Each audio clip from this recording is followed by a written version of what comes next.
সাত্তার ভাই, হ্যাঁ ঠিক আছে। এই বাগানটা হলো 2 শতাংশের না? 2-3 শতাংশ না? এখানে লাউয়ের চাষ করছেন, আর কি কি চাষ করছেন?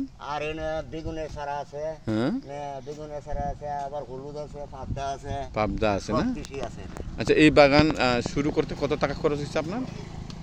এই লাউয়ের বাগানে 250 টাকা খরচ, 250 টাকা। মানে সব মিলে কত খরচ হয়েছে? সব মিলে 1500 টাকা।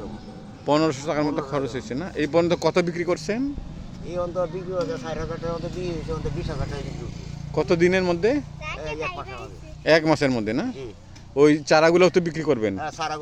বেগুনের চারা 1 মাস বয়স হয়েছে, যখন বিক্রি শুরু হয়েছে, যখন মনে হয় যে এটা সর্বমোট মানে 20000 টাকা উঠবে, 20000 টাকা উঠবে না?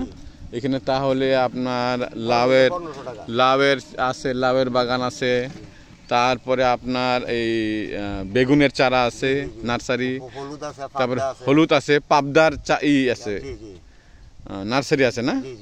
আচ্ছা, তাহলে এখান থেকে আশা করতেছেন কত টাকা লাভ করবেন? 20,000 টাকা না?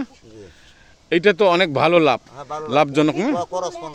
হ্যাঁ, আপনি ওই যে গ্রামের আরো অনেকজন আছে যাদের জমি জমা খুব কম, তারা কি করে লাভবান হতে পারে আপনি একটু বলেন তো দেখি। যাদের অল্প স্বল্প জমি আছে, এরা যদি মনে হয় যে কত হলুদ লাগাইলো, লাউ লাগাইলো, অল্প মধ্যে বেগুন করলো, তার সারা বছর তার কৃষি কিনে খাইতে হয় না, তরকারি কিনে খাইতে হয়, নিজেরা ফলাই খাইতে পারে। কিন্তু অলসতার কারণে অনেকে করে না।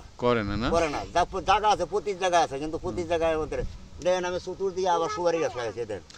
এই যে আপনি তো সেক্স ফেরোমন ব্যবহার করছেন, এটা তো কোনো রাসায়নিক কোনো বিষ না, এটা তো প্রকৃতির জন্য ভালো, ঠিক না? প্রকৃতির জন্য ভালো। এক ধরনের লাল পোকা আছে, এইগুলো লাউটার মধ্যে এমনি একটা গর্ত করে লাউটা নষ্ট করে যেহেতু এটা গ্যাস দেয়, তাবিটা দিচ্ছি, এইটা তাবিটা, এই তাবিটা গ্রানে এই বোতলে যাইবো, গ্যাস আবার ফাড়ি করে দেবো, করে মারা যাইবো। এই যে এত জায়গার মধ্যে আপনি 2টা সেক্স ফেরোমন দিচ্ছেন না? এটা খুব ভালো। হ্যাঁ, মানে এখানে বীজ ব্যবহার করলেন না, অন্য বীজ ব্যবহার করার কোনো দরকার পড়ে না না? আপনি এই নিচে এই যে জায়গা ঠিক করতেছেন, এখন কি করবেন? এটা মরিচ লাগাবেন না? মরিচের বিসি ফেলবো আর কি, বিসি পরে সারা বিক্রি করবো। ঠিক আছে। মানে এটার মধ্যে পুরো যদি প্রোডাকশন হয়, যদি সারা হয়, নিচে 20,000 টাকা মরিচ বিক্রি। আপনার মতো ছোটখাটো যারা কৃষক আছে তাদের জন্য কিছু বলেন। আর তাদের জন্য কি বলবো, তাদের জন্য তো আমি তো বলি, আমি যেভাবে করতেছি তারাও যদি এইভাবে পরিশ্রম করিয়া যে প্রতি জায়গার মধ্যে কৃষি করে, তারাও লাভবান হইব, তারাও লাভবান হইব। তারা যেন করে এই কাজটা, তারা যেন করে। আমি এটা অসম্ভবের কিছু না। জি, এটা তো অসম্ভবের কিছু না, অসম্ভব কিছুই না, কিছুই না। আচ্ছা, ঠিক আছে, তাহলে ভালো থাকেন সাত্তার ভাই। আলহামদুলিল্লাহ, আপনিও ভালো থাকেন। ঠিক আছে।